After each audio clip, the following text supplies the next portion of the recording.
Hello, నేను Sesha Rao. Hyderabad real estate మీద అనురాగ్ సంస్థ మరొక సర్వేని విడుదల చేసింది. దాని ప్రకారం metro cities like Hyderabad, Bengaluru, Mumbai ఇలాంటి సిటీస్లో కొనుగోళ్లు తగ్గిపోయాయి, పెరగటం లేదు. ఖాళీగా ఉండేటువంటి ఫ్లాట్స్ ఉన్నాయి, రెడీ టు ఆక్యుపై ఎక్కువ ఉన్నాయి, బిజినెస్ జరగట్లేదు. ఇది అనురాగ్ సంస్థ తాజాగా వెల్లడించినటువంటి సర్వే. వాస్తవంగా రియల్ ఎస్టేట్ను ప్రోత్సహిస్తూ రియల్టర్ల పక్షాన నిలిచేటువంటి సర్వే సంస్థ అది.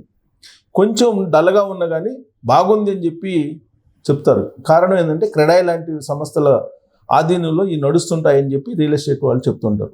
కానీ అలాంటి అనురాగ్ సంస్థే హైదరాబాద్ రియల్ ఎస్టేటు బాగా లేదు అని చెప్పి చెప్తుంది. ఇదే సంస్థ 2-3 వారాల క్రితం హైదరాబాద్లో అద్భుతంగా ఉంది రియల్ ఎస్టేట్ అని చెప్పి చెప్పినటువంటి సంస్థ ఇది. కాబట్టి సర్వేలని మీరు పూర్తి స్థాయిలో నమ్మొద్దు, విశ్వసించవద్దు. నేను ఆ రోజు కూడా చెప్పాను, మీరు ఈ సర్వేలు నమ్మొద్దు మీరు అని చెప్పి. ఇప్పుడు ఇదే సంస్థ ఒక 3 వారాల క్రితం అద్భుతం అని చెప్పి చెప్పింది. ఇప్పుడు రాష్ట్ర ప్రభుత్వం భూములను వేలం వేసినప్పుడు అదే సంస్థ ఇప్పుడు 3 వారాల తర్వాత బాగలేదు పరిస్థితి అని చెప్తుంది. మరి ఇప్పుడు ఏం చెప్తుంది? మెట్రో సిటీస్లో బాగలేదు, టైర్ 2 సిటీస్లో బాగుంది ఇప్పుడు రియల్ ఎస్టేట్ అని చెప్పి ఆ సర్వే సంస్థ చెప్తుంది. అంటే ఎక్కడ బిజినెస్ చేయాలనుకుంటే అక్కడ ఈ సర్వేలను విడుదల చేస్తూ ఉంటారు. కానీ వాస్తవంగా ఎక్కడా రియల్ ఎస్టేట్ బాగలేదు, ఎక్కడా బాగలేదు. కేవలం రేట్లు పెంచుకొని కూర్చున్నారు. ఆ రేట్లని రీచ్ కావడానికి మధ్యతరగతి సిద్ధంగా లేదు. కేవలం అవినీతి సొమ్ము, పొలిటీషియన్స్ కొంతమంది, ఉద్యోగులు కొంతమంది పోగేసినటువంటి వాళ్ళు ఉన్నారు. అలాంటి వాళ్ళు ఇవి కొనుగోలు చేస్తున్నారు తప్ప 5 కోట్లకు పైన ఉండేటువంటి విల్లాస్ కానీ ఇలాంటి వాటిని కొనుగోలు చేస్తున్నారు తప్పితే మధ్యతరగతికి అఫోర్డబుల్గా లేవు. కాబట్టి మధ్యతరగతి దూరంగా ఉంటున్నారు. దీంతో హైదరాబాద్లో 5 లక్షల ఫ్లాట్లు రెడీ టు ఆక్యుపై ఉన్నాయి అనేది చెప్తూ ఉన్నారు. కానీ దీన్ని దాచిపెట్టి అనురాగ్ సంస్థ గత కొంతకాలంగా హైదరాబాద్ రియల్ ఎస్టేట్ బాగుంది, హైదరాబాద్ రియల్ ఎస్టేట్ బాగుంది అని చెప్పి పాట పాడింది ఇదే సంస్థ. ఇప్పుడు బాగలేదు అని చెప్తుంది. మరి 3 వారాల క్రితం బాగున్నటువంటి రియల్ ఎస్టేట్ ఇప్పుడు ఎందుకు పడిపోతుంది? 3 వారాలప్పుడు సిచ్యువేషన్ ఎలా ఉందో ఇప్పుడు కూడా అదే సిచ్యువేషన్ ఉంది. అమెరికాలో అదే సిచ్యువేషన్ ఉంది. ఎన్ఆర్ఎల్ పరిస్థితి బాగలేదు. దేశీయంగా చూస్తే వ్యవసాయ ఉత్పత్తులకు రేట్లు లేవు. పని ఉద్యోగాలు బాగున్నాయంటే ఉద్యోగాలు లేవు. సాఫ్ట్వేర్ ఉద్యోగాలు ఎప్పుడు ఊడిపోతాయో తెలియని పరిస్థితి. మరి ఇలాంటి పరిస్థితుల్లో అమెరికా దిగుమతి సుంకాలు పెంచినటువంటి పరిస్థితుల్లో ఫార్మా రంగం పడిపోయింది. ప్రధానంగా హైదరాబాద్కి ఐటీ, ఫార్మా, రియల్ ఎస్టేట్ ఇవే ప్రధానమైనటువంటి ఆదాయ వనరులు.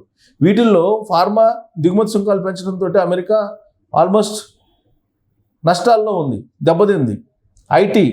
ఐటీ రంగంలో ప్రాజెక్ట్స్ రావట్లేదు, ఐటీ కంపెనీలకు ప్రాజెక్ట్స్ రావట్లేదు.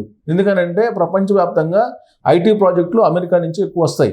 బట్ అమెరికా పరిస్థితి బాగలేనప్పుడు అమెరికా నుంచి ప్రాజెక్టులు ఎలా వస్తాయి? రావు. 1. 2, ఐటీ అనేది ట్రాన్స్మిషన్ పీరియడ్లో ఉంది. అంటే ఆర్టిఫిషియల్ ఇంటెలిజెన్స్కి సంబంధించినటువంటి మొత్తం ట్రాన్స్ఫార్మ్ అవుతూ ఉంది. ఈ ట్రాన్స్ఫార్మ్ పీరియడ్లో ఆల్రెడీ ఎగ్జిస్టింగ్ ఉన్నటువంటి ఎంప్లాయీస్ని తొలగిస్తూ ఉన్నారు. దాదాపుగా 60-70% ఉద్యోగులు రోడ్డును పడే ప్రమాదం ఉందని చెప్పి ఇప్పటికీ కూడా దిగ్గజ కంపెనీల సీఈఓలు చెప్తూ ఉన్నారు.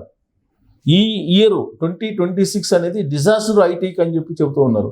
ఇలాంటి పరిస్థితుల్లో వ్యవసాయ ఉత్పత్తులు కూడా బాగలేవు. వ్యవసాయ ఉత్పత్తులు దిగుబడి ఉంది, కానీ ప్రపంచవ్యాప్తంగా నెలకొన్న పరిస్థితుల దృష్ట్యా వ్యవసాయ ఉత్పత్తులకు గిట్టుబాటు ధర లేదు.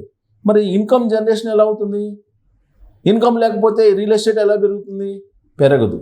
కానీ ఆర్టిఫిషియల్గా క్రియేట్ చేసేసి రియల్ ఎస్టేట్ బాగుందని చెప్పి మభ్య పెడుతూ ఉన్నారు. ఇది వాస్తవం. సో దీనికి సంబంధించి రిపోర్ట్స్ 2 వచ్చాయి. ఆ రెండింటిని నేను చదివి వినిపిస్తాను. ఇక్కడ చూడండి, దేశంలోని ప్రధాన మెట్రో నగరాల్లో రియల్ ఎస్టేట్ రంగం విచిత్రమైనటువంటి పరిస్థితిని ఎదుర్కొంటుంది. ప్రముఖ రియల్ ఎస్టేట్ కన్సల్టెన్సీ సంస్థ అనురాగ్ తాజా నివేదిక ప్రకారం 2025 చివరి నాటికి దేశంలోని టాప్ 7 నగరాల్లో అమ్ముడు పోని ఇళ్ల సంఖ్య 4% పెరిగింది. ఇప్పుడు వాస్తవాలు ఇస్తుంది ఇది. ఇదే సంస్థ నెల క్రితం తప్పుడు రిపోర్ట్ ఇచ్చింది, తప్పుడు సర్వేలు ఇచ్చింది. ఇప్పుడు మళ్ళా 4% ఇళ్ల సంఖ్య పెరిగిందంట. అమ్ముడు పోయినటువంటి ఇళ్ల సంఖ్య అంటే డిజాస్టర్కి వెళ్ళిపోతుంది రియల్ ఎస్టేట్.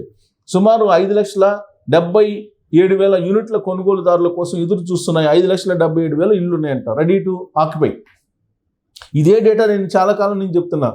కానీ అనురాగ్ సంస్థ మ్యానిపులేట్ చేస్తూ జిమ్మిక్కులు చేస్తూ ఉంది. సామాన్య మధ్యతరగతి వినియోగదారులను మోసం చేస్తున్నటువంటి సంస్థలు ఉన్నాయి. వాటి మాట నమ్మకూడదు. ఎందుకంటే దాదాపు హైదరాబాద్లో బోర్డు దింపేసినటువంటి కంపెనీలు 10ల సంఖ్యలో ఉన్నాయి. ఇప్పటికీ కూడా వాసవి లాంటి సంస్థలు ఉన్నాయి. టాప్ 20లో ఉన్నటువంటి కంపెనీలు బోర్డు దింపేయడానికి సిద్ధంగా ఉన్నాయి హైదరాబాద్లో రియల్ ఎస్టేట్ కంపెనీలు. సో ఇక్కడ 2024 చివరి నాటికి ఈ సంఖ్య 5,53,000గా ఉండేది. ఇళ్ల విక్రయాలు మందగించడం, అదే సమయంలో కొత్త ప్రాజెక్టులు మార్కెట్లోకి రావడం వల్ల ఈ నిల్వలు పేరుకుపోయినట్లు నిపుణులు విశ్లేషిస్తున్నారు. 2025 సంవత్సరంలో ఇళ్ల విక్రయాలు గత ఏడాదితో పోలిస్తే ఏకంగా 14% మేర క్షీణించాయి. గత ఏడాదితో పోలిస్తే 14% కొనుగోలు తగ్గాయని చెప్తుంది సర్వే. 2024లో 4,59,000 ఇళ్ళు అమ్ముడుపోగా 2025లో 3,95,000 ఇళ్ళు మాత్రమే అమ్ముడుపోయాయి.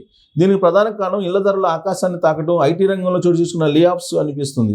అయితే విక్రయాలు తగ్గినప్పటికీ డెవలపర్లు కొత్త ప్రాజెక్టులను ఆపలేదు. గత ఏడాది కాలంలో కొత్త ఇళ్ల సరఫరా 2% పెరిగి 4.19 లక్షల యూనిట్లకు చేరింది. ఫలితంగా మార్కెట్లో డిమాండ్ కంటే సప్లై ఎక్కువగా మారి ఇళ్ళు అమ్ముడుపోకుండా మిగిలిపోయాయి.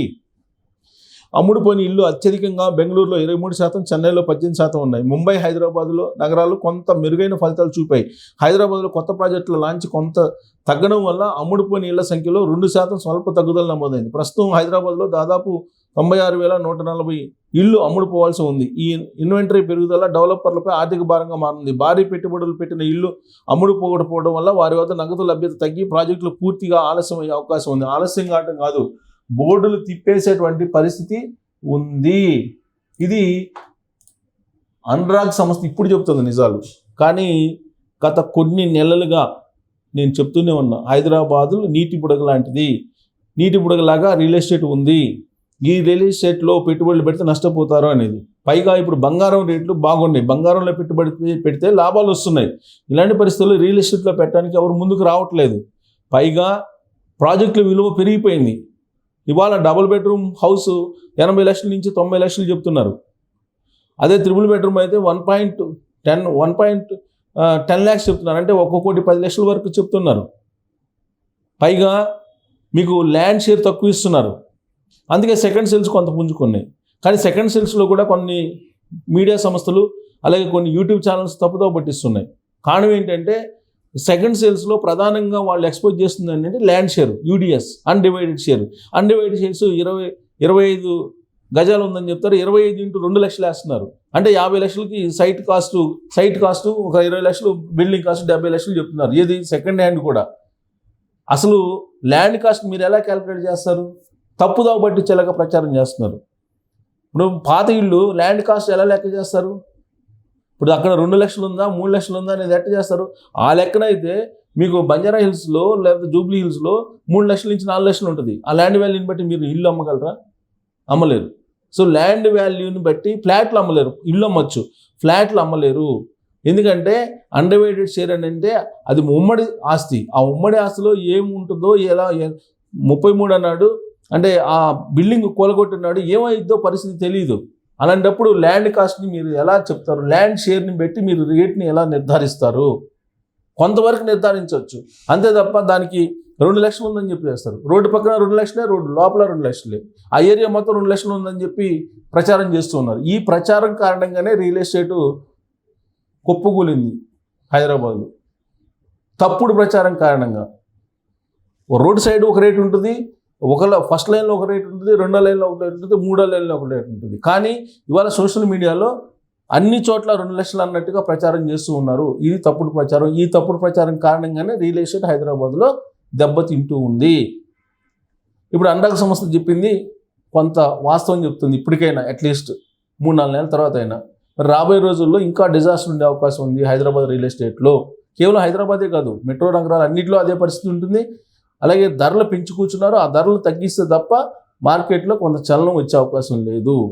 అలాగే సోషల్ మీడియాని కట్టడి చేయకపోతే చెలవులు పొలవులుగా చెప్తూ అవగాహన లేకుండా, ల్యాండ్ వాల్యూ ఎక్కడ ఎంత ఉంటుందో కూడా తెలుసుకోకుండా ఇష్టానుసారంగా రేట్లు చెప్తూ డిజాస్టర్ స్థాయికి రియల్ ఎస్టేట్ని తీసుకెళ్ళిపోయారు. మరి దీన్ని అధిగమించాలంటే ఏం చేయాలనేది మీరు రోల్ చేయొచ్చు. Thank you.